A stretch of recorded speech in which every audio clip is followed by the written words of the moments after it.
balik Fadu hari ini, Badi Jiji membuat Anandi dan Jagdish semakin dekat. Gauri pulang ke rumah. Dia mencari Jagdish namun tidak ada. Dia menemukan sebuah surat yang ditulis oleh Jagdish. Di surat itu Jagdish mengatakan jika dia pergi ke Jaitsar dan meminta maaf. Gauri meremas kertas dan membuangnya. Gauri marah kepada Jagdish. Anandi melakukan puja pada Jagdish. Semua orang merasa canggung dengan situasi ini. Anandi berbisik pada Jagdish dan mengatakan jika Badi Jiji tidak mengetahui tentang ini. Kemudian ponsel Jagdish berbunyi. Jagdish pergi. Semua orang terheran melihatnya. Jagdish mengangkat telepon. Gauri berteriak pada Jagdish dan mengatakan jika dia tidak peduli lagi padanya. Jagdish mencoba menjelaskan namun Gauri tidak mau mendengarkannya. Badi Jiji meminta Anandi memberikan warna holi pada Jagdish. Kalyani mengatakan pada Badi Jiji untuk tidak seperti itu.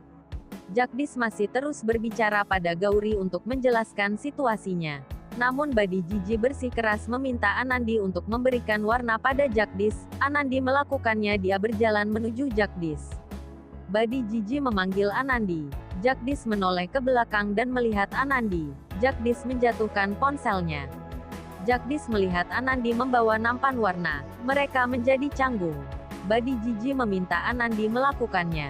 Anandi ingin memberikan warna ke Jagdish, namun Jagdish memegang tangan Anandi lalu keduanya tersandung dan nampan warna terangkat ke atas sehingga mereka berdua tersiram dengan warna. Jagdish memegang Anandi agar tidak terjatuh. Mereka saling memandang. Lalu Anandi memberikan warna pada Jagdish. Badi Jiji meminta Anandi berlari. Anandi melakukannya. Jagdish mengejar Anandi untuk memberikannya warna. Jagdish dan Anandi merayakan Holi dengan gembira. Badi Jiji senang melihat Anandi tersenyum dan menikmati Holi. Semua wanita berkumpul di aula. Jagdish dan Anandi masuk ke rumah secara bersamaan. Mereka saling memandang dan tersenyum bahagia. Semua orang memperhatikan mereka. Di kamar, Anandi keluar dari kamar mandi. Saat dia sedang mengeringkan rambutnya tiba-tiba Jagdish masuk. Itu karena Badi Jiji yang mendorongnya. Mereka sama-sama terkejut dan merasa canggung. Mereka menoleh ke belakang dan melihat Badi Jiji masih ada di sana. Kemudian Badi Jiji menutup pintu kamar mereka. Jagdish dan Anandi terdiam. Sumitra datang dan melihat Badi Jiji berada di depan kamar Anandi. Sumitra bertanya apa yang dilakukan Badi Jiji. Badi Jiji mengatakan supaya tidak ada yang mengganggu Jagdish dan Anandi. Sumitra terkejut. Sumitra mengatakan jika dia ingin meminta bantuan Anandi di dapur. Badi Jiji menolak dan memintanya pergi. Di Mumbai, orang tua Gauri datang. Mereka masuk dan melihat nampan warna berserakan di lantai. Orang tuanya bertanya tentang Gauri yang kelihatan khawatir. Mereka juga menanyakan keberadaan Jagdish. Gauri mengatakan jika Jagdish berada di Jaitsar. Orang tuanya terkejut. Kemudian Gauri menceritakan semua kejadiannya. Gauri merasa khawatir jika keluarga Singh memberitahu Jagdish tentang tantangannya dengan Sumitra. Ibu Gauri menenangkannya dan mengatakan jika kondisi Badi Jiji tidak baik maka mereka tidak akan mengatakannya. Gauri khawatir karena Jagdish sangat terikat dengan keluarganya dan dia tidak tahan dengan hal yang terjadi pada keluarganya. Di malam hari Gauri menelpon Jagdish namun ponsel Jagdish tertinggal di kamar. Gauri menjadi semakin khawatir. Ibunya menenangkannya dan memintanya untuk mencoba menelpon Jagdish kembali. Gauri menelpon lagi namun Jagdish tetap tidak mengangkatnya. Di malam hari, Jagdish berada di kamar Anandi.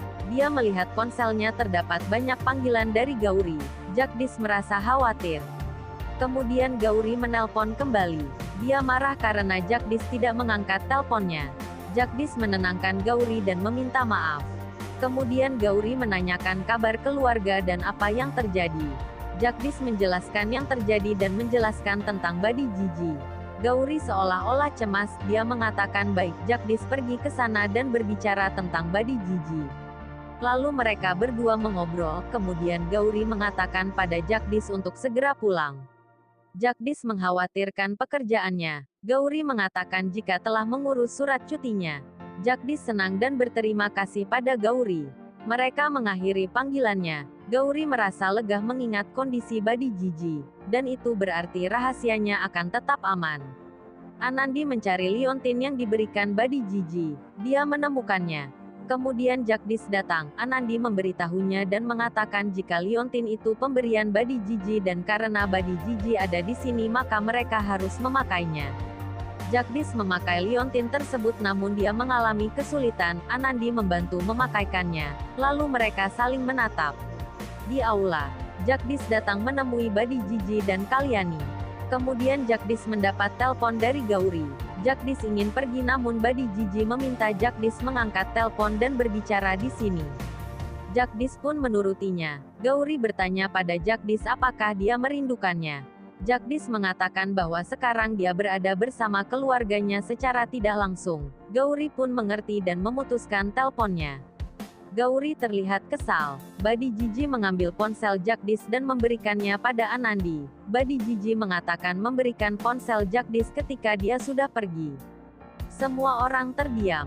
Kemudian Badi Jiji kembali meminta Jagdish membawa Anandi ke Mumbai.